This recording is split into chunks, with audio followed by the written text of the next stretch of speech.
Coucou tout le monde, j'espère que vous allez bien. On se retrouve encore une fois pour une toute nouvelle vidéo.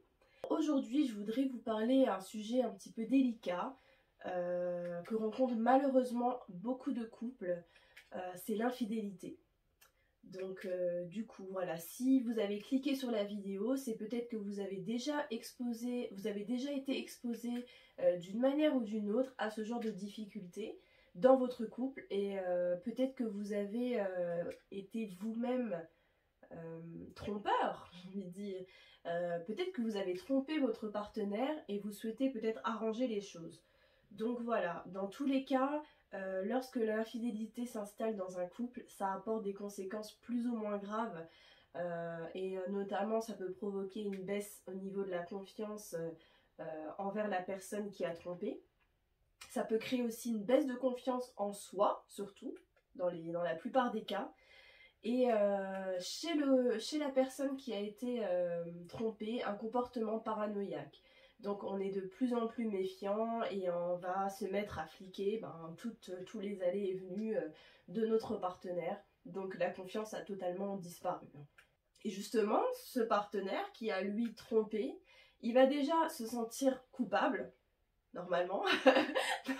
Pas tout le monde, hein, ça je l'avoue, mais en général, l'autre se sent coupable si vraiment il vous aime, hein, il se sent un petit peu coupable de la situation, il regrette, mais aussi il va se sentir étouffé parce que votre nouveau comportement qui n'était peut-être pas là au début, avant la tromperie, justement ce comportement voilà, de fliquer les moindres faits et gestes du partenaire, lui du coup il sera ou elle ne sera pas du tout habituée à ça et voilà, elle va se sentir étouffée, elle va se sentir épiée et voilà, toutes ces choses là ça fait que le couple voilà, n'est pas sain et donc ça peut provoquer tout simplement de violentes disputes dans le couple et conduire de manière irréversible à la séparation.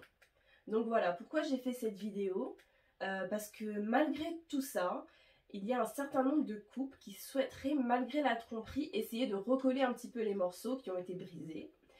Et donc je dis pas que il faut absolument réunir avec une personne qui vous a trompé, ça c'est complètement faux. C'est le choix de tout un chacun. Mais dans tous les cas, je pense qu'il est primordial de faire toujours un travail de compréhension de la situation. Pourquoi vous en êtes arrivé là? On peut fuir parfois la situation qui nous a fait souffrir, mais dans la majeure partie des cas, cette souffrance, elle peut nous rattraper par la suite, et du coup, ça peut nous laisser beaucoup de séquelles lors de nos prochaines relations. Donc voilà, c'est pourquoi je pense que c'est important de faire quand même, dans tous les cas, un travail sur soi, de faire un petit peu le bilan avant d'entamer une prochaine relation. Alors du coup, dans certains couples, il y a vraiment une volonté sincère de faire un travail sur soi afin de comprendre pourquoi le couple en est arrivé là et comment solidifier son couple pour ne plus que ça se reproduise, parce que c'est ça le but, hein, que ça ne se reproduise plus. Et en fait c'est pour cette raison, c'est pour ces personnes-là que j'ai décidé aujourd'hui de donner des pistes pour surmonter les conséquences de l'infidélité dans le couple. Alors, numéro 1, c'est tout d'abord de vous demander pourquoi. Pourquoi vous avez envie de faire repartir votre couple? Vous devez vraiment trouver la raison pour laquelle vous voulez pardonner à l'autre. Trouver votre pourquoi en fait. Un pourquoi si puissant qui vous motivera à trouver des solutions, à prendre sur vous dans certaines situations, parce que c'est très très très difficile de pardonner. Et un pourquoi qui vous rappellera dans les moments difficiles en fait. Pourquoi vous avez pris cette décision. Donc vous pouvez peut-être vous remémorer les raisons pour lesquelles vous vous êtes mis en couple avec cette personne. Quelles sont les choses qui ont consolidé votre couple au départ? Qu'est-ce qui vous a uni? Est-ce que c'est toujours d'actualité? Est-ce que vous souhaitez retrouver ça justement? Donc posez-vous toutes ces questions. Donc la solution numéro 2, entamer un processus de pardon. C'est quelque chose qui peut être très long et qui demande une acceptation vraiment profonde. Parce que parfois, on a l'un des conjoints qui pense avoir pardonné. Et en fait, c'est pas du tout le cas. Il va faire comme si de rien n'était. Il va faire comme si, voilà, il passait à autre chose. C'est comme quand on est blessé, hein, quand on va mettre un pansement au-dessus de la blessure et en fait en dessous, ben non, il n'y a pas de cicatrisation qui a été faite en profondeur. Et donc cette souffrance est toujours bien là, elle est cachée juste bien profondément. Donc en fait, ça doit être vraiment une démarche où l'on va essayer de vraiment comprendre l'autre. Pourquoi il a fait ça? Et ça peut paraître fou hein, au départ, hein, parce qu'au départ on est vraiment dans l'émotionnel. On n'a pas envie de comprendre la raison, on a envie juste de l'accabler, de lui exprimer sa souffrance, de le faire souffrir aussi comme on a souffert.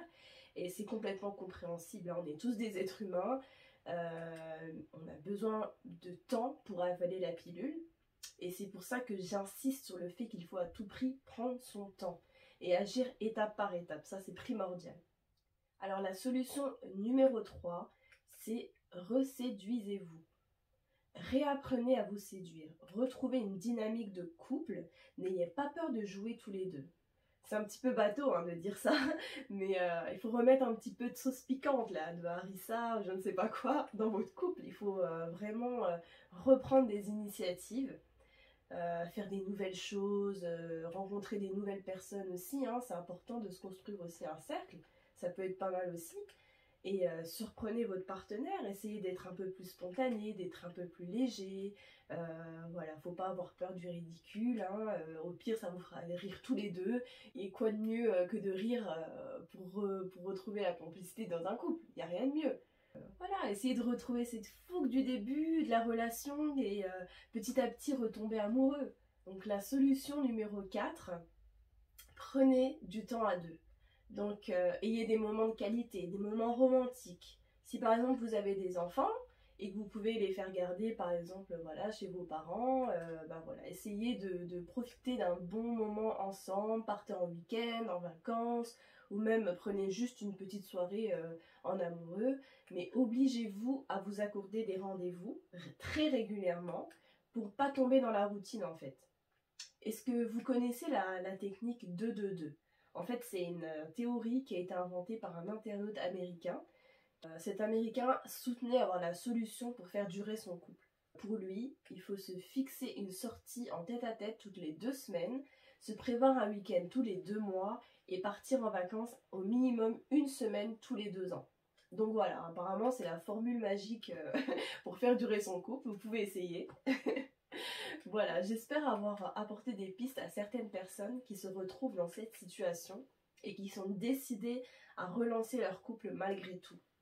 Je répète que je n'insiste personne à rester avec une personne qui l'a trompé, mais il est nécessaire aussi de respecter le souhait de chacun et ben voilà, et mettre aucun jugement sur ceux qui souhaiteraient retrouver l'harmonie dans leur couple.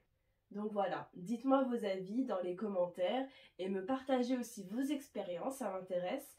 Est-ce que vous avez déjà été trompé? Est-ce que vous avez déjà trompé? Et quelles ont été les conséquences sur votre couple? Et si vous seriez prêt ou non à pardonner une infidélité? Voilà, je veux tout savoir, vous pouvez me répondre en commentaire. Ah oui, et n'hésitez pas à commenter, liker, partager la vidéo si le contenu vous a plu et de me suivre aussi sur ma page Insta qui est Ambition Coaching. Je vous souhaite une bonne journée. On se retrouve dans une prochaine vidéo. Au revoir!